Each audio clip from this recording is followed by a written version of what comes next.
Hey, yo, yo, yo, what's up, fantastic family and friends? It's your boy, Mr. Dominique, aka the Scorpio King, back here with a little bit of bonus content. I don't usually like to make videos over the weekend, but man, last night, me and the family, we looked at Halloween Kills. And as I've said in previous videos of mine, I'm a huge fan of the horror genre. And this is the month of October, so we've been watching a lot of horror movies, a lot by myself and a lot with the family. So last night we looked at Halloween Kills, and let me get into this, man. Let me just say, if you are a fan of the Halloween franchise, this is must see. Okay, you must see this one. This is probably one of my favorite ones, and that's saying a lot. I love all of the Halloween movies. I even love Halloween 3 Season of the Witch, and Michael Myers wasn't even in that one. That's how much of a fan I am. But this one right here, The Kills. Mwah. Okay, let me talk about this movie real quick. Let me start with this movie picks up exactly after the 2018 version of Halloween. Okay, so the 2018 version of Halloween was like a remake somewhat of, like its own original version of the Halloween franchise, and this one picks up right after that. So I love that. All right, continuity. I love that.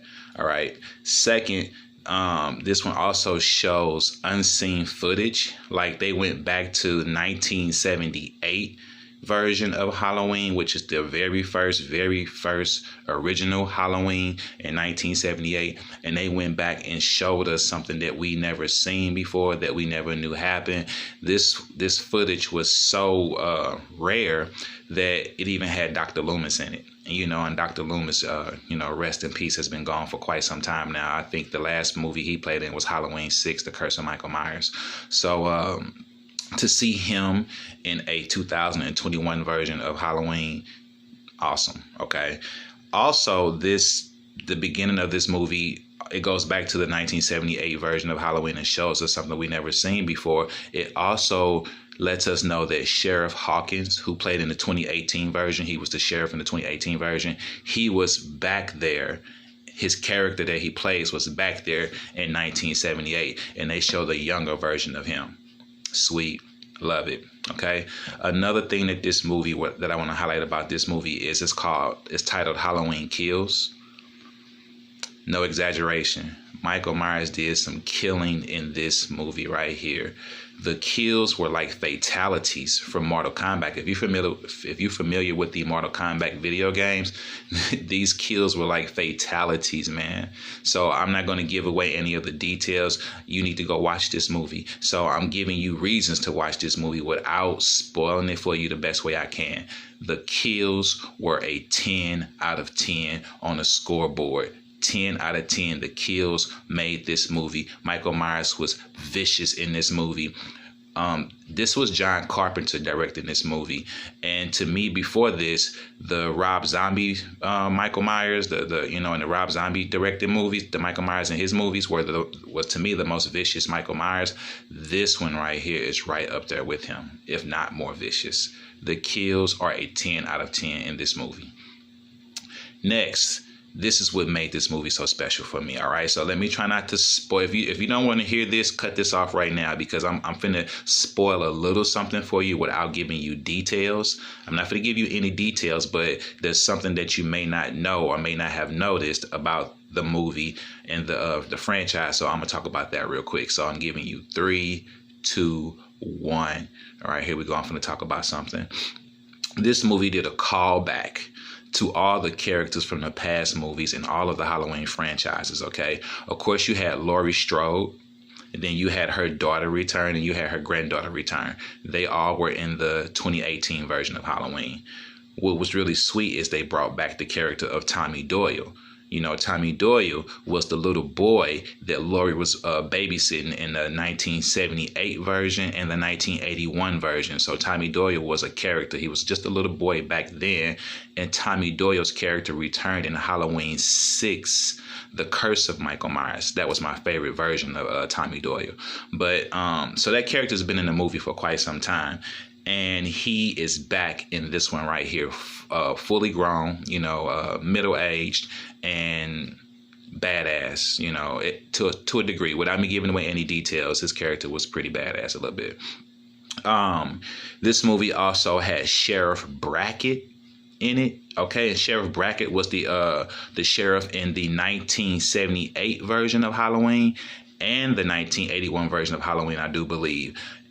His daughter was killed in the 1978 version. So it's the same guy who played Sheriff Brackett back then. He's back in this one right here, you know, playing himself again. So what a throwback. Seriously, much love. Then we get Nurse Marion, who was Dr. Loomis's nurse. And she was a nurse from the 1978 version. She actually played in the 1978 version of Halloween. And then she played the nurse of Dr. Loomis in H2O, Halloween 20 years later. She was the nurse that got killed at the beginning of the movie. One of my favorite beginnings to the Halloween franchise. And so she returns in this one. And she is still playing the nurse of Dr. Loomis. So they brought her character back. Again, this movie isn't tied to H2O, so, you know, it is what it is. But I like it. I like a throwback to all the characters. Then we also get a little boy who survived an encounter with Michael Myers back in the 1978 version of Halloween. And at the beginning of this movie, they show you this little boy. Okay, so I don't want to give you any details and throw it away, but basically this is a new character, but an old character. He was back there in 1978. We just never seen this footage before. They show it in this movie, and he is still alive and around in this version of Halloween Kills. His name was Lonnie. Okay, what was the icing on the cake for me was that they brought back Lindsay Wallace. Okay, Lindsay Wallace was the little girl that was being babysitted by Laurie Strode, and she was with Tommy Doyle. I've never seen this character in any of the Halloween movies, only Tommy Doyle. So to bring back the little girl that was with Tommy, you know, it was these two kids and Laurie Strode that encountered Michael Myers on Halloween 1, 1978. And then at the beginning of Halloween 2, 1981. So this was sweet. They brought her back. And the little girl that actually played Lindsay Wallace is the adult version of Lindsay Wallace in this movie right here. So not only did they just bring back the character, but they brought back the actual person who played the little girl. She was 8 years old back then. She's 52 years old now. Loved it. Sweet. Bringing back Lindsay Wallace character into this movie. All right. So last but not least with this movie, if you don't know, you should know that Halloween Kills is the second part, and then Halloween Ends is the third part to this movie that's supposed to come out next year in 2022. Halloween Kills, a 9 out of 10 for me. Maybe even a 10 out of 10. I loved it. Go see this movie. All Halloween fans, go see this movie. And even if you're not a Halloween fan, a fan of Michael Myers, go see this movie. But I must tell you, the kills are rough. You will cover your eyes. If you can't stand the gore and the blood and the brutality, then you may not like it for the kills. But the storyline, the connection to all of the movies from the franchise, man, 9 out of 10, 9.5 out of 10, 10 out of 10. Anything less than a 9 is uncivilized. Okay, Halloween Ends comes out next year, 2022. The only thing I need to see is you need to bring back the character Jamie from Halloween 4 and Halloween 5. Bring that character back. You brought back all of these other characters. Bring back the character Jamie. They brought her back in the Rob Zombie versions of Halloween. She was in both of his versions. He did 2 versions of Halloween, and she came back and she, returned in both of his versions, but she didn't play Jamie. She played a different character. But I believe in this version right here, John Carpenter's version, he could bring her back as Jamie. Yes, Jamie did die at the beginning of Halloween 6, but hey, Nurse Marion died at the beginning of Halloween H2O, and they brought her back. So bring back Jamie. Bring back Jamie. Bring back Jamie. All right? Seriously, real talk. Look, Halloween Kills, worth seeing. Go see this movie. It is your boy, Mr. Dominique, a.k.a. the Scorpio King, telling you to go see Halloween Kills. If you like this content, subscribe to the channel. Hit the bell for all notifications. Like and share the videos, family. I appreciate you. I love you. This is bonus content. Enjoy your weekend. Holla at your boy. One love and peace.